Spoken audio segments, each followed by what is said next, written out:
Okay, thank you. So first I would like to thank the Interkulturelt Museum, the French Embassy and the Institut français to give me the opportunity to speak today at this conference, Experimenting Borders.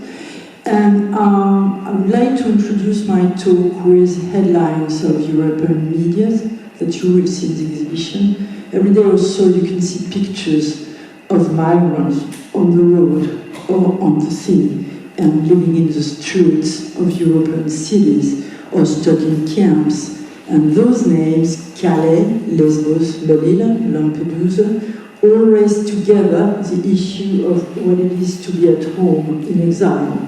So to discuss the question of exile and home, I will examine two questions. First, what does it mean to be at home in exile? And second, how can migrants can be at home in exile? To begin with, I will examine what I call the uprooting narrative. Then I will deal with migrant networks and its role, and to see how it contests the idea of uprooting. Then finally, I will explain how rituals, objects, or imaginary narrative can offer other ways to feel at home in exile. So first point, the uprooting narrative. Let's go back to the headlines and the photographs of today. They actually deliver two different messages. Obviously, migrants always leave a home or lose a home, whatever it is, homeland, community, or house. But at the end of the road, they are often left unable to build a new home. That's why you can find them in the streets of European cities. Thus, migration can be connected to being uprooted and being homeless, which is actually a classic point of view in long-term history of migration. What does it mean to describe migrants as uprooted? The uprooted narrative potentially describes the migration as a one-way move from a home, or rather from a nation-state, to a foreign land, where migrants at the beginning feel lost, torn from their roots and unhappy. History gives us many examples of this kind of narrative. First example, the 19th century representation of exile. You know, it's Victor Hugo alone facing the sea during his years of banishment on the island of Jersey. As Lamennais, another political opponent to Louis-Napoleon Bonaparte, wrote, "Everywhere he stays, a man in exile stays alone. He has no friends, no wife, no father, no brothers, except in his own land." Second example, stateless refugees of the 20th century, Russian immigrants, Armenian refugees, anti-Nazi opponents were often deprived of their nationality, becoming stateless, with no possibility to return home. As it was written on the Nansen passport delivered to Armenian refugees, it was written, "Exile was sans retour possible," with no possible return. And they were pariah in the modern world, to quote Hannah Arendt, writing on Jewish refugees. But I have to underline that point. Many of these refugees of interwar period felt homeless because of the definitive loss of their homeland and their nationality, but not because they were deprived of a house. They had actually a roof upon their heads. And today's asylum crisis can be also examined from the uprooting point of view. But uprooting here is not only losing a homeland, it is also the consequence of public policies which try to prevent migrants from settling down. Government often maintain refugees in precarious or insecure conditions of life, refusing to give them a legal status or refusing them any livelihood. Thus, migrants are forced to live clandestine lives, and these conditions prevent them from finding a home, because no one has no home. But I think we can go one step further for today. In many ways, homelessness of refugees appear to be a political choice. If unwanted migrants are barred from settling down, public authorities hope that they will leave the country.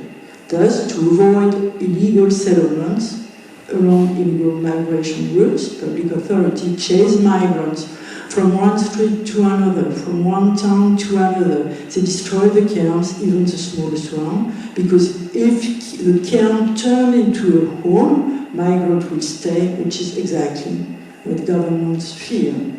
So the logic is no camp, no home, whatever it is, no home, no hope to rest, and no hope to rest should mean going back home, going further in another country, but in any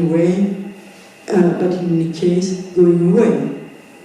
I would call this a policy of insecurity, of intranquility. The goal is to prevent migrants from finding and building a home, even the most precarious one.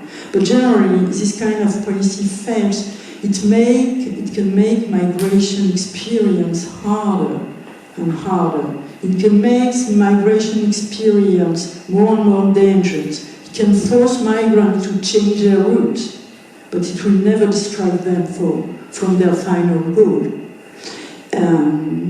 So all these examples, this first example, have all referred to refugees, but of course any migrants, economic migrants, can be deprived also of a home.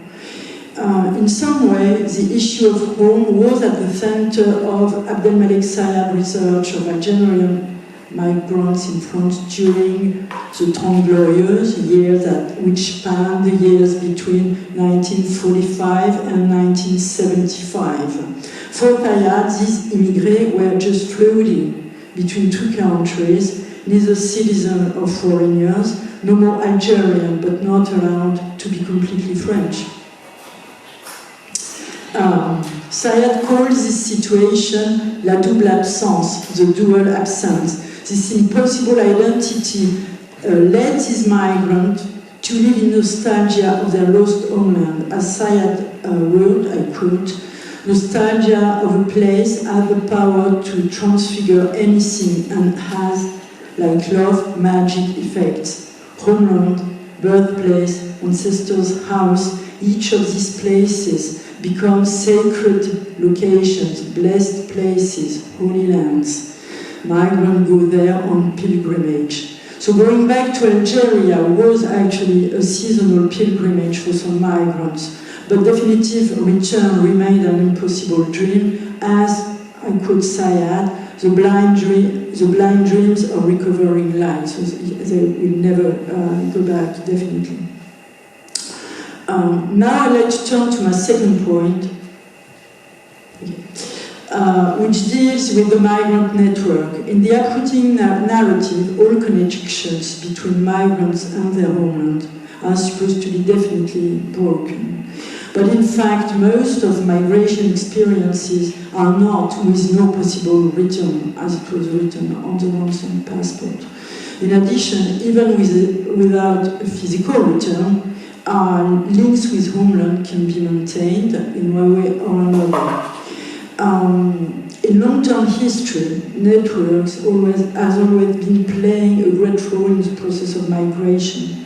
The decision to leave home, travel arrangements, place of destination, all this result from negotiations between migrants and their network or relatives, whether they are family, friends, professional contacts, at home or abroad. Networks also play a central role in the process of installation. The early migrants help those who have just arrived. They help them to adjust to a new society and to negotiate the rules of acculturation. And they often help the older one the new one to find a home.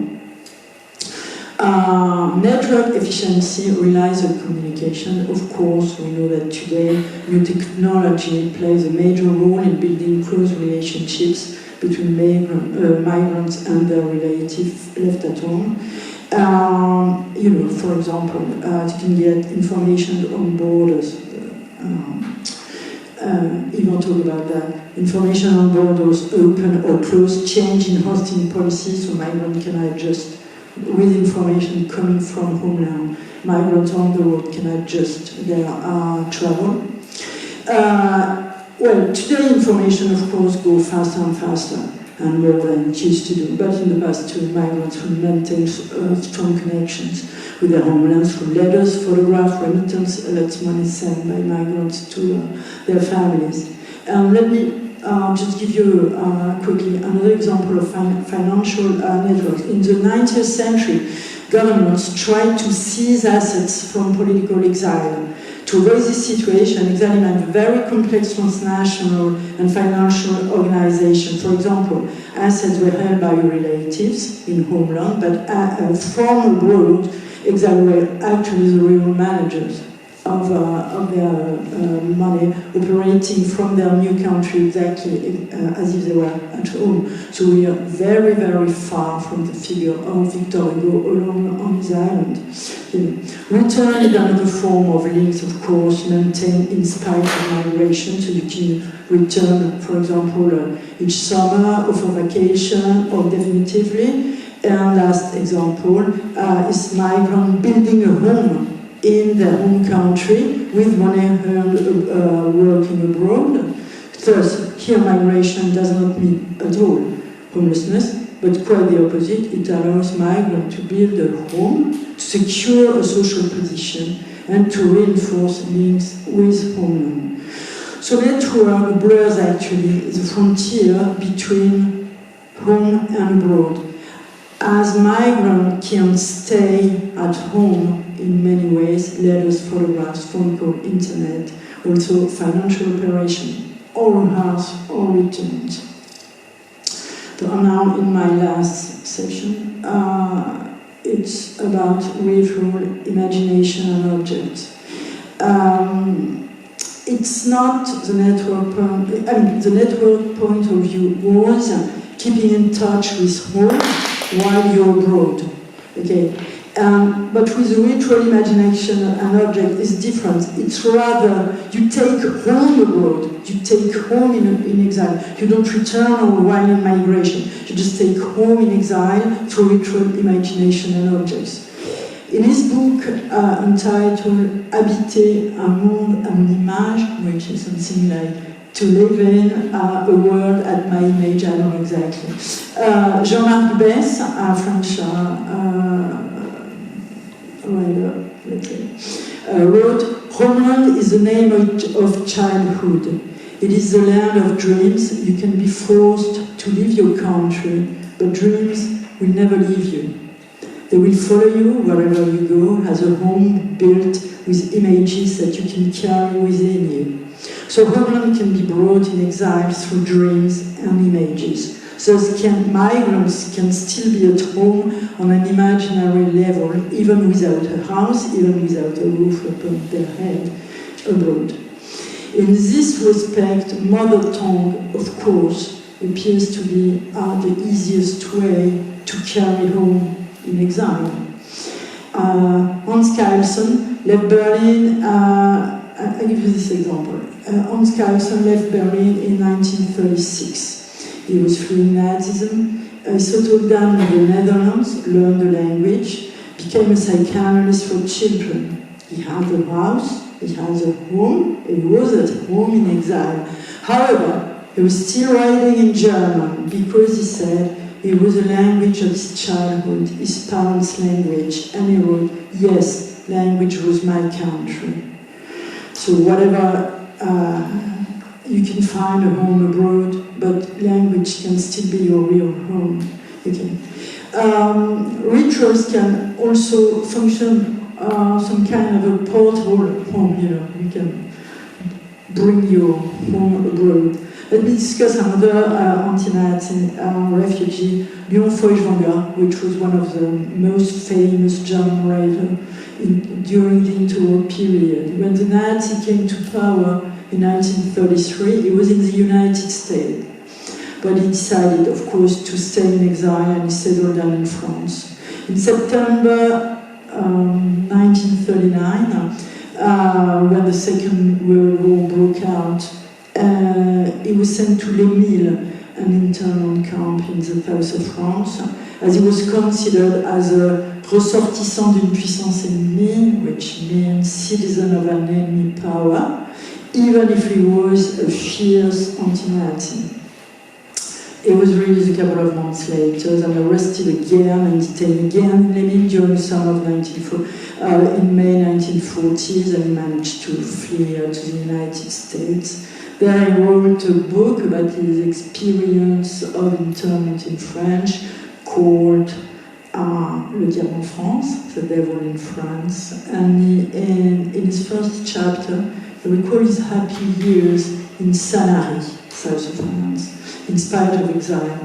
When I was walking up to my white and sunny house, ending up in my peaceful garden, when I got back to my beloved book, I thought deep inside of me, this is a place where you are at home, this universe is yours. Then he explained, each time he had been forced to move, he has tried to build a small home in a changing place, but exactly with the same object. A large office with a view over a beautiful landscape, it was very rich. Thousands of books, a couple of cats, and some good wine in the cellar. Each place, I mean, south of France, the United States, everywhere, everything. Landscape, cats, wine, and I'm at home, wherever it is. So when he arrived for the second time in Les Milles, it was rich of all these previous experiences of moving, you know.